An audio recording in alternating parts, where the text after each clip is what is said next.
মিশোতে দেখবেন হঠাৎ করে প্রাইস বেড়ে যায়, প্রাইসটা বেড়ে যায় কেন হচ্ছে দুটো কারণে প্রাইস বেড়ে যায়। অনেকে কমেন্ট আপনি দেখবেন যে সবসময় আমাকে প্রশ্ন করে, দাদা আমি যখন সকালে অর্ডার করতে যাচ্ছি দেখলাম একটা প্রাইস, যখন বিকেলে অর্ডার করতে যাচ্ছি দেখলাম প্রাইসটা কমে আছে, বা একটা অর্ডার করে দিয়েছে একটা কাস্টমারকে সে যখন প্রোডাক্টের কোয়ালিটি ভালোর জন্য যখন সে দ্বিতীয়বার অর্ডার করছে দেখতে পাচ্ছি 150, 200, 300 টাকার উপরে এক্সট্রা প্রাইস চলে গেছে। তো এইটা কেন হয়?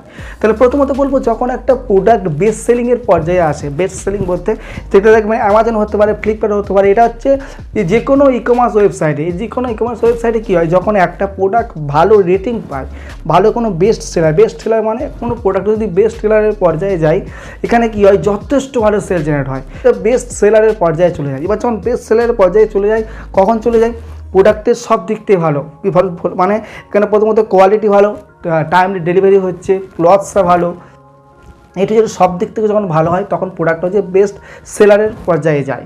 এবার কী হয়েছে, যখন একটা সেলার যখন দেখতে পাচ্ছে একটা প্রোডাক্টে 500 টাকা রেখে তার যথেষ্ট ভালো অর্ডার আসছে, বেস্ট সেলারের পর্যায়ে চলে যায়, তখন সে কী করে, ইচ্ছাকৃতভাবে একটা প্রোডাক্টের বেশি মার্জিন বা বেশি ইনকামের জন্য প্রোডাক্টের প্রাইসটা বাড়িয়ে দেয়।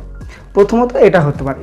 সেকেন্ডত কী হতে পারে, প্রোডাক্ট আউট অফ স্টক হয়ে গেছে। মনে করুন এই যে টি শার্ট, এই টি শার্টটা আপনি মনে করুন মেশোতে সার্চ করতে যাচ্ছেন, যখন এই টি শার্টটা আপনি আপনার কাস্টমারের জন্য অর্ডার করেছিলেন, সিম্পল মনে করুন আপনি কাস্টমারকে আপনার শেয়ার করেছিলেন বা কাস্টমারের জন্য অর্ডার করেছিলেন, যে কোনো একটা হোক না কেন, হয়তো কাস্টমারের জন্য শেয়ার করেছেন, কালকে শেয়ার করেছেন, দুদিন পরে দেখতেন এই টি শার্টের প্রাইসটা বেড়ে গেছে। এবার কখনো কী পজিশনটা হয়, যখন আপনি কাস্টমারকে কাছে কোনো অর্ডার করেছেন বা কোনো প্রাইস করেছেন, শেয়ার করেছিলেন 2-3 দিন আগে, হয়তো প্রোডাক্টটা যে সেলারের কাছে আছে, এমন নয় যে এই টি শার্ট একমাত্র মিশোতে একটাই সেলার সেল করে, বা গ্লোরোড বা সব পাঞ্জানে একটাই সেলার সেল করে, একই টি শার্ট বিভিন্ন সেলার সেল করে। মনে করুন আপনি যে টি শার্টটা অর্ডার করেছিলেন সেখানে কি আছে, প্রোডাক্টটা আউট অফ স্টক হয়ে গেছে। এবার যখনই আপনি এই প্রোডাক্টটা ইমেজ সার্চ করতে যাচ্ছেন বা কোড দিয়ে সার্চ করতে যাচ্ছেন, ওখানে আউট অফ স্টক দেখিয়ে দিচ্ছে বা এই প্রোডাক্টটা কোনো শো হচ্ছে না।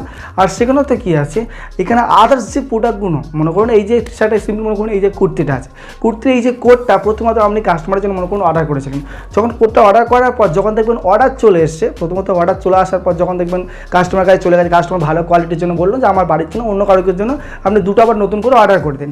যখন অর্ডার করতে যাচ্ছেন দেখতে পাচ্ছেন 150 থেকে 200 থেকে 300 টাকা পর্যন্ত এক্সট্রা প্রাইস। তাহলে কী হয়েছে, যে প্রোডাক্টটা থেকে আপনি অর্ডার করেছেন সেই সেলারের কাছ থেকে ওই প্রোডাক্টটা আউট অফ স্টক হয়ে গেছে। আউট অফ স্টক হয়ে যাওয়ার পরে যখন আপনি প্রোডাক্টটা খুঁজছেন, অন্যান্য যে সেলারগুলো ওই প্রোডাক্ট ওই ডিজাইনের ওই কুর্তি আপলোড করে রেখেছে, সেগুলো আপনার সামনে শো হচ্ছে। মাত্র এই দুটো কারণেই প্রোডাক্টের প্রাইসটা হঠাৎ করে দেখবেন আপনি বেড়ে যান। এবার আরেকটা কী আছে, 3টে কারণ হতে পারে। আরেকটা কী আছে, যখন কোনো অফার আসে, মনে করুন আমরা বেস্ট সেলারের পর্যায়ে যখন একটা প্রোডাক্ট ভালো 4 পয়েন্টের ওপর, আমি সবসময় বলেছি কি, যখন একটা প্রোডাক্ট কিনবেন আপনি 4-এর ওপরে বা 4.5-এর ওপরে রেটিং থাকবে সেই প্রোডাক্টটা কিনবেন।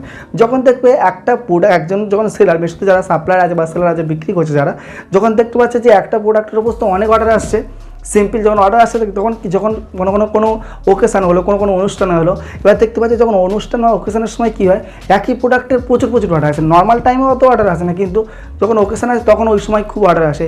তখন কী করে, ওকেশানের সময় সেই প্রোডাক্টটা 150 টাকা হতে পারে, 200 টাকা হতে পারে, 300 টাকা হচ্ছে এক্সট্রা প্রাইস দিয়ে রেখেছে। এবার তাও যখন 200 টাকা 300 টাকা এক্সট্রা প্রাইস দিয়ে প্রোডাক্টটা কেন কিনছে, যে প্রোডাক্টটা অলরেডি মানুষরা যারা ওই যে প্রোডাক্টটা যখন অলরেডি কিনেছে যারা, তারা ভালো রেটিং দিয়েছে, প্রোডাক্টের কোয়ালিটি ভালো, ভিডিও দেখিয়েছে, একই প্রোডাক্ট গুড কোয়ালিটি দেখবি, যদি 3 থেকে 400 টাকা কম থেকে তাও সেখান থেকে নেবে না। যেখানে কমার্স সবচেয়ে ব্যাপার হচ্ছে রেটিংয়ের ওপর সবসময় আমরা কিন্তু প্রোডাক্ট দিই। যখন একটা মোবাইল কিনতে যাই অ্যামাজন থেকে, ফ্লিপকার্ট থেকে, যখন নিজের জন্য কোনো প্রোডাক্ট পারচেস করা, দেখবেন এই রেটিংয়ের দুনিয়াটা। ই কমার্সের আপনি অনলাইনে যা খুঁজি কিনুন, আমরা সবসময় আগে রেটিংয়ের দিকে লক্ষ্য রাখি, রেটিংটা কেমন। রেটিং ভালো হলে প্রোডাক্ট ভালো হবে, রেটিং খারাপ হলে প্রোডাক্ট কোয়ালিটি খারাপ আছে। এমনও হতে পারে তো যারা যে প্রোডাক্টটা অর্ডার করেছিল সে অ্যাকচুয়ালি প্রোডাক্ট সম্পর্কে কিছু জানেই না, কিন্তু খারাপ রেটিং দিয়ে চলে এসেছে। অনেক সময় এটা হয়, আমি দেখেছি, আমাকে অনেকে কমেন্ট করেছিল, দাদা প্রোডাক্টটা ভালো হয়েছিল, আমি 1 রেটিং দিয়েছি।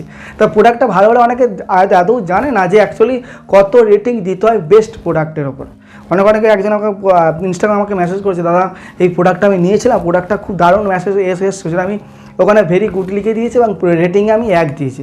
তো রেটিংয়েতে ওটা 5 স্টার দিতে হয়। যাই হোক, আমি বলে দিলাম যে এই ব্যাপার করতে হবে, এরকম করতে হয়। তাহলে এখন অনেক সময় হতে পারে কি, দেখবেন যথেষ্ট ভালো কোয়ালিটির প্রোডাক্ট, ভালো রেটিংয়ের প্রোডাক্ট অর্ডার করছেন, দেখবেন 3rd ক্লাস প্রোডাক্ট এসছে। অনেক সময় হয় যারা সেলার আছে, মনে করুন আমি একটা টি শার্ট মনে করুন আপনি 100টা পিস এনেছে, 100টা পিস এনে মেশোতে আপনি সেল করে যাচ্ছেন, 100টা পিস আপনার শেষ হয়ে গেছে। এবার এই যে পিসের পিস অন্য কোনো যখন সেলার সেল করছে সেখান থেকে আপনি পাচ্ছেন না।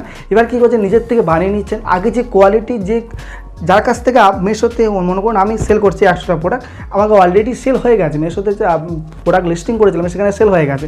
এবার আমি এই প্রোডাক্টের প্রচুর অর্ডার আসে কিন্তু পাচ্ছেন, তাহলে কী করবো, লোকাল বাজার থেকে এরকম ধরনের একটা প্রোডাক্ট আমি আমাদের যে লিস্টিংয়ের মধ্যে শো করিয়ে দেবো। যখন কাস্টমার কাছে প্রোডাক্টটা যাবে, কাস্টমার মনে করে প্রোডাক্টে ভালো রেটিং আছে, কিন্তু প্রোডাক্টের কোয়ালিটি অনেক অনেক সময় কি প্রোডাক্টের কোয়ালিটি খারাপ হয় কিন্তু রেটিংয়ের জন্য ভালো মানুষ রেখে দেয়। তাহলে এই জিনিসটা এখানে হয়, গেমটা এখানে ই কমার্সে হচ্ছে, গেম হচ্ছে রেটিংয়ের ওপর, সব কিছু রেটিংয়ের ওপর। প্রাইসটাও যখন কমে তখন দেখবেন আপনি রেটিংয়ের ওপর, প্রাইসটা বাড়লে রেটিংয়ের ওপর। তাহলে ভিডিওটা ভালো লাগলে লাইক করুন, বন্ধুদের সাথে শেয়ার করুন, চ্যানেল নতুন হয়ে থাকলে অবশ্যই সাবস্ক্রাইব করবেন। Thank you so much watching this video. জয় হিন্দ, বন্দে মাতরম।